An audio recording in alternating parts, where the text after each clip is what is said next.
Yeah, that may not be the best display of our next game, but did you know that this is probably one of the most profitable esports right now? My name is Banks, and I'm your host, and on today's episode of Gaming Night, it's Rocket League. I can't think of a better representation for my childhood than these two items, a car and a football. But trust me, these two are the staple items for an ever-expanding area of esports. So, let's find out what Rocket League is all about. Do you like cars? Do you like playing football? Do you like flying cars which are playing football? Then look no further, as you're in for a real treat. Hi there, your voiceover guy here, and today we're going to talk about Rocket League, a game that, through its simplicity, was able to truly catch the hearts of the gaming community. At first glance, it might look like someone took Trackmania and combined it with FIFA, but that common misconception can be easily fixed. First of all, the concept of soccer, but with rocket-powered cars, is not new, as it was already introduced in 2008's supersonic acrobatic rocket-powered battle cars. Despite not having the catchiest name, the idea of cars pushing a ball around and scoring goals created quite a buzz within the community. A buzz that was picked up by Psyonix, the game's developers, which in 2015 turned it into a proper sequel, Rocket League. And they struck gold, mainly because of the simple fact that instead of looking like this, Rocket League took car football to a whole new level. A level looking more like this. That is the angle of the century! I thought he was going to drop it down for a teammate, but instead he goes for the angle into net, a lot out of his mind. What a way to open up this series.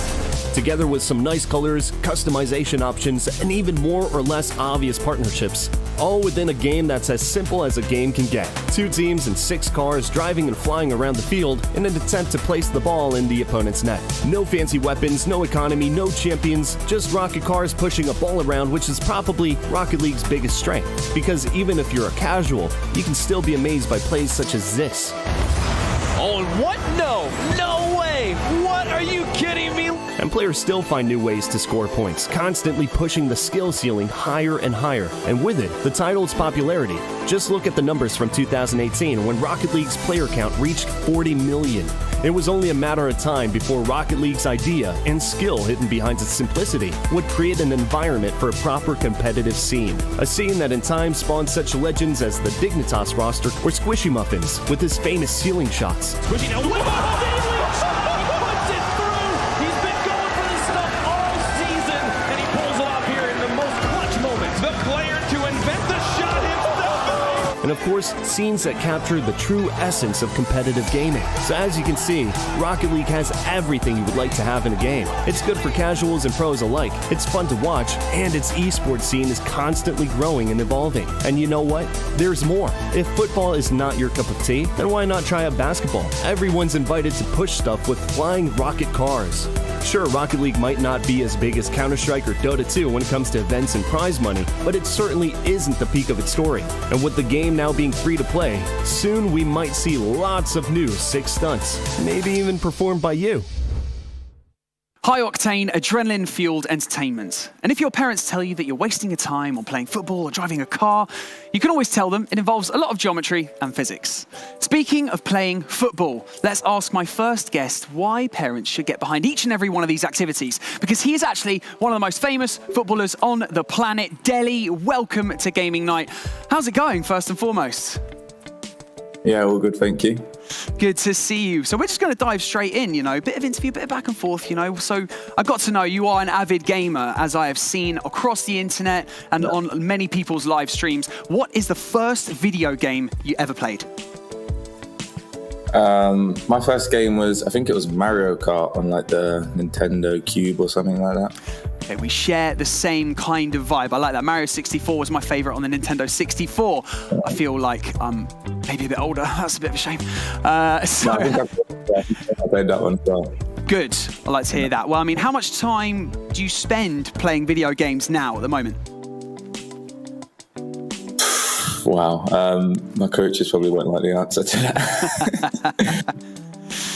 No, it changes obviously depending on our schedule, but usually I like to get at least a couple hours in if it's, after training or on the weekend. Yeah, just like unwinding as well. It's a good way to unwind. I think it seems like it's a lot of, action going on camera. I mean, I think a lot of people think that, there's always so much going on screen. It's not very relaxing, but, I play games to unwind. So you're someone who is in, the esports world and also traditional sports. How would you compare them? Obviously, the competition side. I play with a lot of my mates, whether it be from, just home or from football as well. And, everyone loves to compete against each other. I think there's a lot of tactics in gaming as well, a lot of skill. And it is very hard, when you think you're good and then you go against, I've had the opportunity to a couple of times play against, pro players, and the level between them, it's a massive jump, and yeah, it's very tough. Yeah, a couple of hours a day versus 16 hours a day is literally so far apart, isn't it? It's ridiculous. Now, I'm going to ask you a little bit about your football kind of tactics yourself. Do you have any pre-game rituals, before you get on the pitch? Are we talking like special socks, bathroom breaks, you wash your hands? What do you do? Yeah, I have quite a few, to be fair. I sort of cut it down a little bit now. But I'd eat the same meal the day before, and then the day of the game I'd have the same thing. Like for the pre-match meal, I'd eat the same thing before every game. And then when we get to the stadium, I used to always take out a bottle of water with me as I walked out to the pitch and pull it in the tunnel.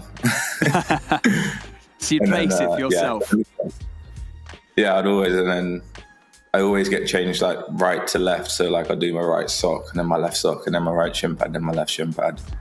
And yeah, just little things like that. Sounds very specific. I feel like when the game has more on it, the more eyes on it, the more I feel like the more you would feel like you need to do things like that and have pre-game rituals. What was the meal? Can I ask you? What is the meal that you eat before both days? So the night before I always have spaghetti bolognese.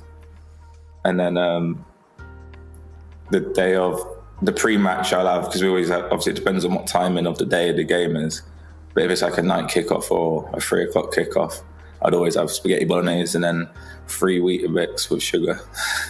There you go. See, for those of you watching at home, that is the recipe to take to the football pitch. Okay, if you could choose between FIFA or Fortnite, what would you choose and why? Fortnite for a couple reasons. I prefer the game. I think it's more fun. And FIFA, my ratings aren't very good, so I stay away from it. Gotcha. Okay, fair play. I mean, for the viewers at home that may not know, right, professional players are sometimes given a 99 version of themselves on FIFA. Do you have one? I do, yeah. Okay, so if you wanted to sell that, I know you can't, unfortunately. If you wanted to sell it, though, on Ultimate Team, what would you sell him for?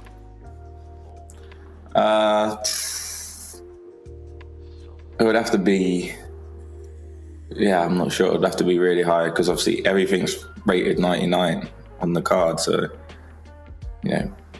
but a good, what's the normal price people pay on there now? I mean, I'm sure it's got to be in the tens of millions. That must feel pretty good having a 99 of yourself on a game though. Come on. Yeah, no, it is good. I always pass the ball to myself.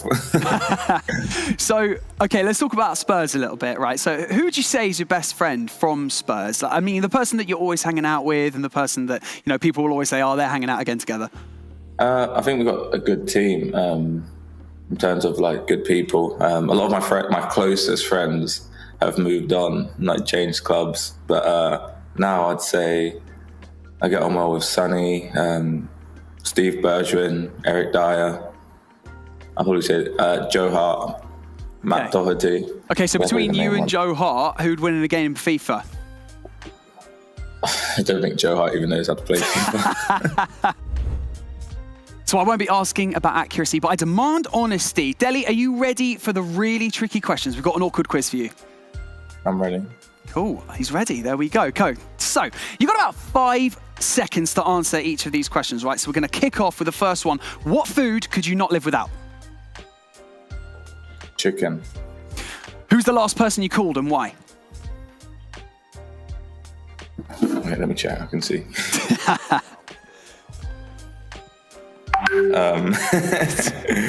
The guy from the restaurant down the road. He's having some breakfast. Who is the most famous person that follows you on Instagram? Calvin Harris or Neymar, probably, I think. If you weren't a footballer, what would you be?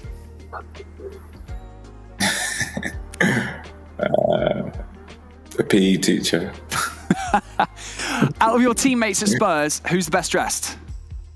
Me. That's an easy one. Don't need 5 seconds for that. Who's the biggest prankster? Son, probably. Hanging Son. Okay, so I'm going to allow you now to go back in time to the 1966 World Cup final. You're in the stadium watching it live. Who do you take with you? You can take one person. Well, that's a tough one. Probably my brother, yeah.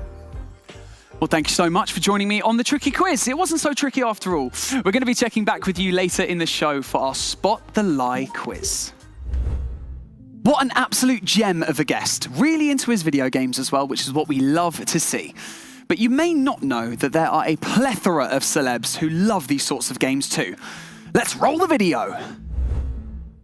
As if celebrities didn't get enough attention, we're going to give them just a little bit more. From basketball and tennis players to musicians and actors, we look at celebrities who love football just as much as we do. Because who doesn't? Fun fact, well, some of them even have hidden, unfulfilled footballing pasts. Gordon Ramsay. Before yelling at people in kitchens, Gordon Ramsay did the same thing with his teammates and opposing players on the football pitch. Raised in Stratford, England, he played for the U14 football team and even earned himself a tryout with the well-known Glasgow Rangers from Scotland. His football career was cut short due to a major injury at Glasgow when he was 19 years old, thus turning his focus to cooking. Steve Nash. Out of all of the celebrities who played football, Steve Nash may have been the best. Let's just keep in mind that Nash was picked up 2 times in a row as the NBA's regular season MVP. In 2005, Steve claimed that if he chose football over basketball, he could have turned pro. The current Brooklyn Nets coach credits his NBA success to his knowledge and skill in the game of football. In early 2016, Nash was a part of a group who purchased a $21 million stake in the Spanish franchise RCD Mallorca, so it's fair to say that he's still involved with the game. Sean Connery. Did you know that James Bond was one step away from becoming a professional footballer? Okay, not James Bond exactly, but well-known actor Sean Connery, who played Bond's role for 7 times. Before making his mark in acting, Connery was a die-hard football player. He even impressed one of Manchester United's coaches during a game against the local team. Just after a game, Connery was offered a contract which he declined because he chose to act. Smart move, because it's pretty hard to imagine somebody else taking that iconic role out of the MI6 spy. Tom Cruise. Arguably the biggest movie star of our time, but before becoming a famous actor who jumps out of your fridge every time you open it, and let's be honest, half of the movies we've watched had Tom Cruise in them, he played football in Canada. And some say he was actually really talented. Unfortunately, his career was cut short when he suffered an injury in his senior years. Between acting, flying helicopters, or driving Formula One cars, Tom Cruise still follows the sport and is often a guest at LA Galaxy Stadium. Rod Stewart. A little-known fact is that music legend Rod Stewart holds the current world record for the biggest gig of all time. The eccentric musician performed for a staggering 3.5 million viewers, celebrating New Year's Eve in Copacabana, Brazil. But what's a lesser-known fact is that Rod comes from a football-loving family. He played for Middlesex Schoolboys, where he was a captain of the team. In 1960, he even tried out for the former championship club Brentford FC, who have just now been promoted to the Premier League. He was never offered a contract, though, so he focused on his music career instead. In his 2012 autobiography, he wrote, "Well, a musician's life is a lot easier, and I can also get drunk and make music, and I can't do that and play football." Hard not to agree. Rafael Nadal. It's also not hard to tell which of the best tennis players are inspired by football. When you see some of the funny plays by Rafael Nadal, you could easily tell he used to play football. But his father made him choose between football and tennis, so it wouldn't affect his schoolwork entirely. And some would say Rafael chose probably the right path here. Justin Bieber. A clear signal was sent out by FC Barcelona in 2016. Justin Bieber loves soccer. I guess not many celebrities would mark a check on their bucket list like Justin did, because who would reject a training session with Neymar to shoot some goals?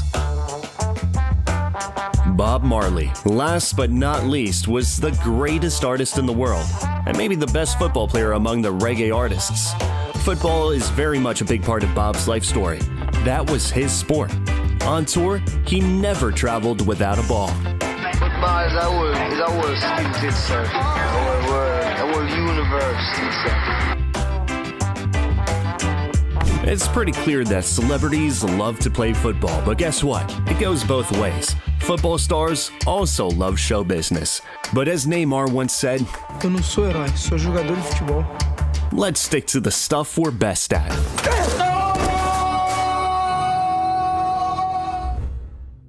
So now you know why this game is so special to so many people. But let's jump back into the Rocket League community and have a chat with two legends from the Rocket League pro scene. It's RL Jacob and Marky Dudar. Let's see how they handled our Guess the Arena quiz.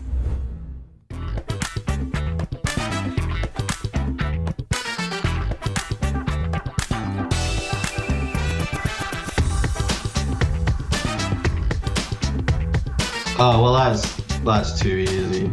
That's far too easy. That's Neo Tokyo. I'm like, is it Neo? It's gotta be Neo Tokyo. Is there any other map with Japanese writing in it? I don't think so. Yeah, Neo Tokyo. Is that a screenshot of the title screen? If it's a sign, it has to be Neo Tokyo then.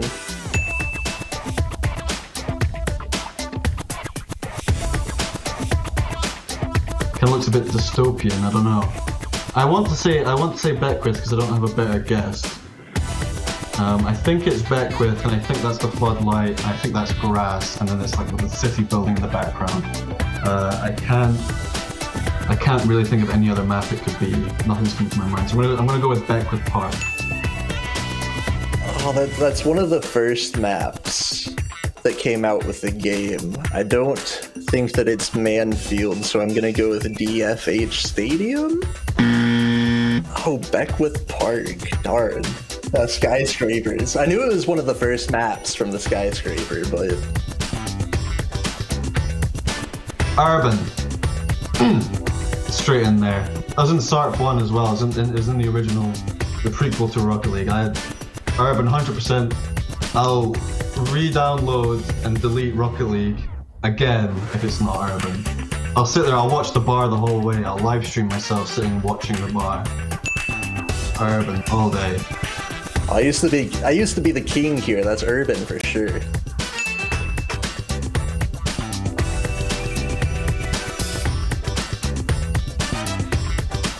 Wasteland. It's the smoky bit. It's like the flares in the back of Wasteland, and then like the overarching, it's like a trash arc, kind of like my career, the trash arc. I think it's Wasteland, but they changed the name when they made it standard, and I don't think that wall is curved. I think it's called Badlands now. Oh, they were curved.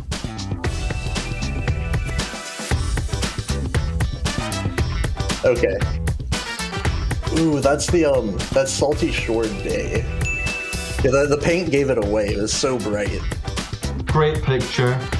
I think Sandy Shores. I think the blue with the white line and then the little brown bits makes me think it's Sandy Shores. I think it's like the edge of the penalty box on Sandy Shores. Okay, good. Alright. I don't mind if I get this one wrong because it just could be anything. Utopia. Let's go with Utopia. It looks kind of like a gargoyle monument thing, I guess. Well, okay. I don't feel bad about that one. What is that? Let's go with Utopia. I think that's one of the statues on the outside of the map. But was that the back of one of those sphinxes, like on the left? Oh my, okay. Oh, I see his little claw now, nice.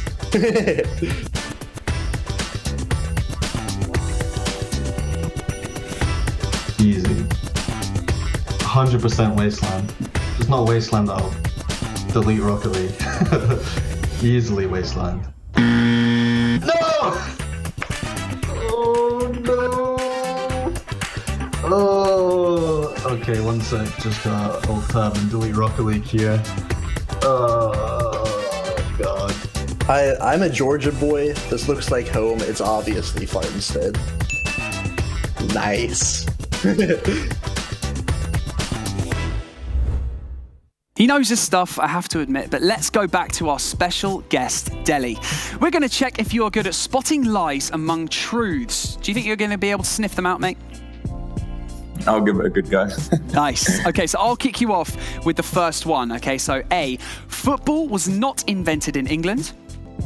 B, PSG won the Champions League twice. And C, Yaya Toure scored all of his penalties in the Premier League. What do you reckon?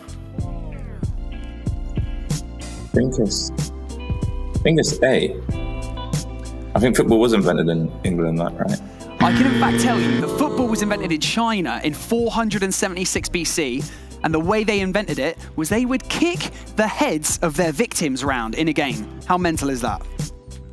Wow, yeah, I did not know that. The lie is in fact that PSG won the Champions League twice. They have never won the Champions League. Oh dearie me. Oh yeah, I knew that as well. Yeah. So there you go. There's a few trick ones thrown in there. So you go for the next one. A, Angel Di Maria was traded for 35 footballs between two Argentinian clubs. B, Sheffield FC is the oldest professional club in the world. Or C, FIFA 21 dab celebration has been trademarked by Paul Pogba. What do you reckon?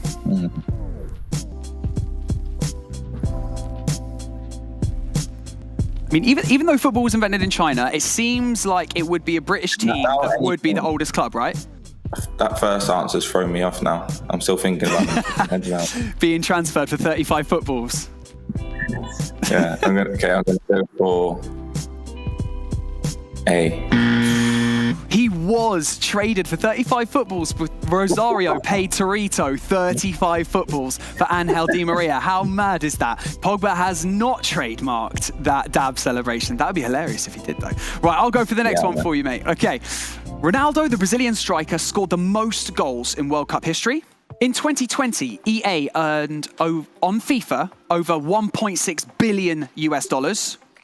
Or C, Real Madrid has won La Liga titles more than all of the rest of the teams, excluding Barcelona.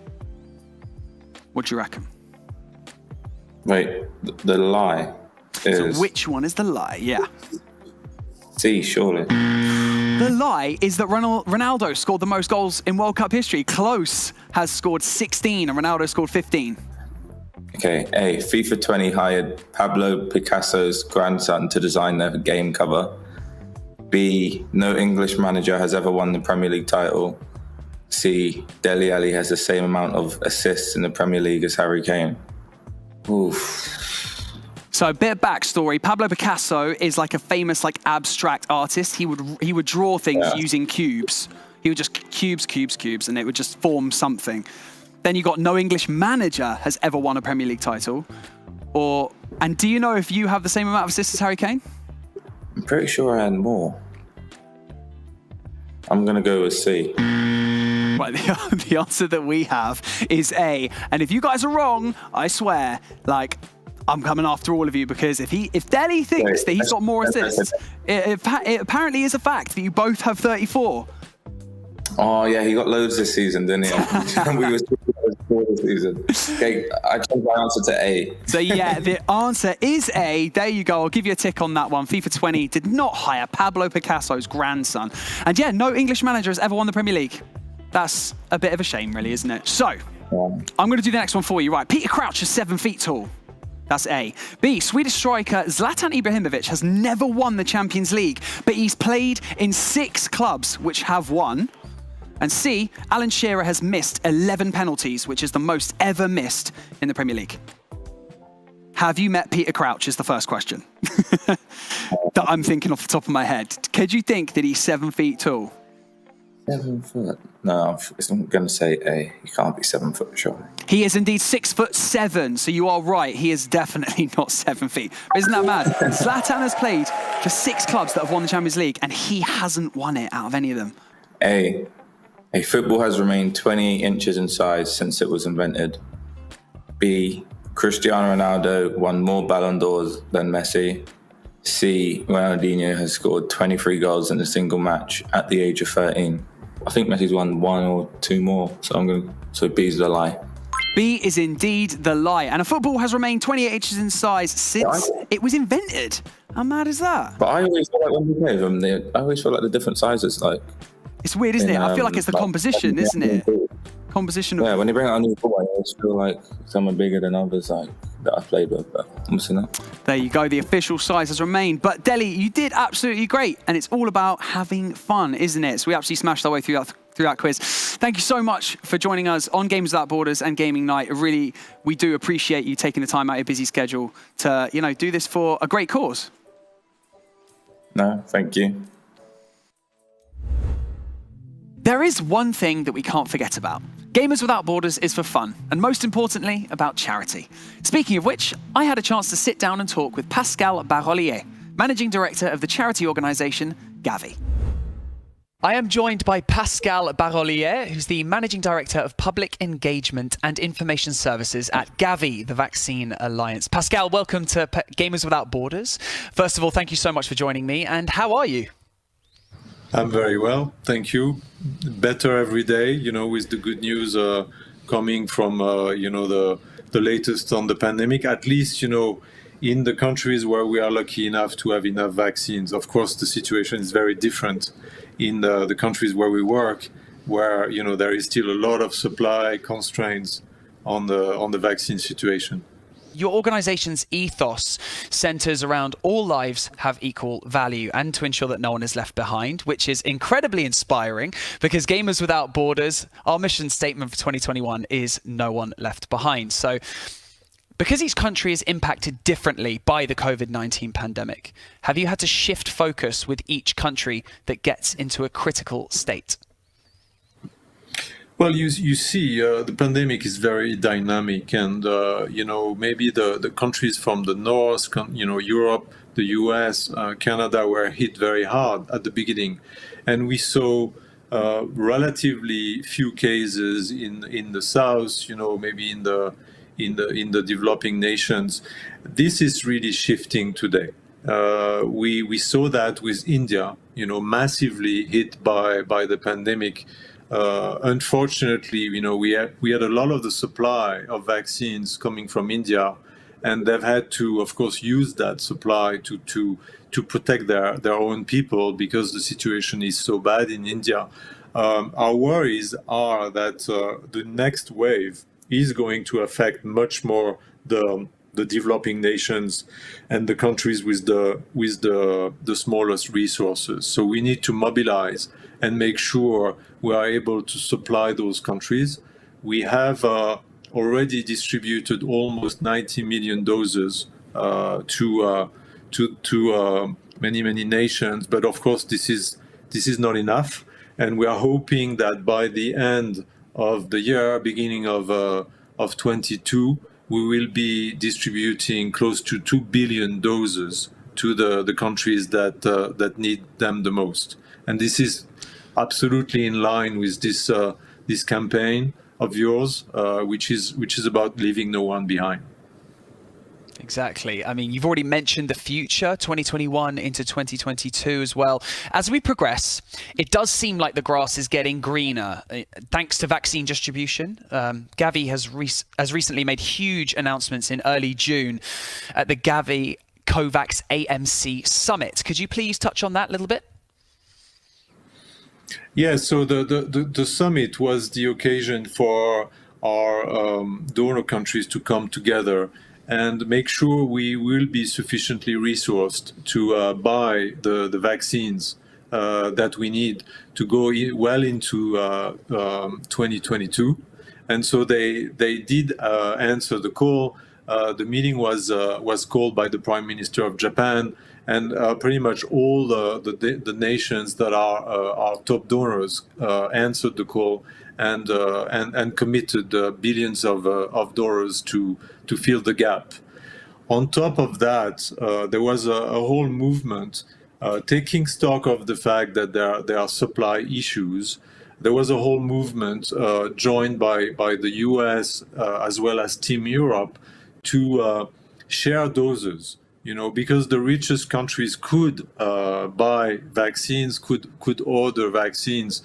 Some of them have too many doses, and now there is a whole movement to actually reorient the doses to us so that we can distribute to the countries that need them the most. So this is another way of contributing by providing those doses directly to the countries that need them. Well, your success so far in distributing the vaccines at Gavi has been absolutely incredible. And touching on Gamers Without Borders, we last year donated just over $1.3 million to Gavi, and this year planning to do, the same. What can people like myself and people at home, the viewers and the people participating in Gamers Without Borders, what can we do to help also? Well, I think there is the financial aspect, and I think the fundraising that you're doing is really amazing. Coming from that corner, of gaming, which I think is truly fantastic. The previous commitment generated the 1.3 million, and that represents 500,000 people vaccinated. We need roughly around $5 per person vaccinated. So you can quickly make the calculation of what additional funding would do. Now, on top of the financial aspect, I think there is probably a stronger contribution that your viewers, the players can do. It's about influence. It's about making sure they get the right information about vaccines, making sure they share this information accurately, not fall into the traps of fake news. There are people that are trying to, generate fake content about vaccines.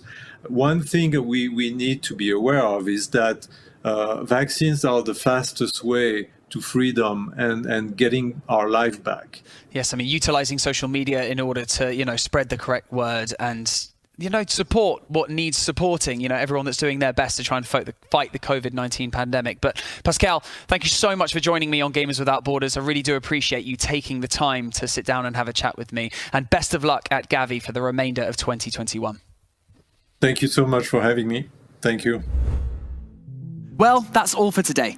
Thank you so much for watching, and I hope you enjoyed today's episode. My name is Banks, and remember, no one left behind.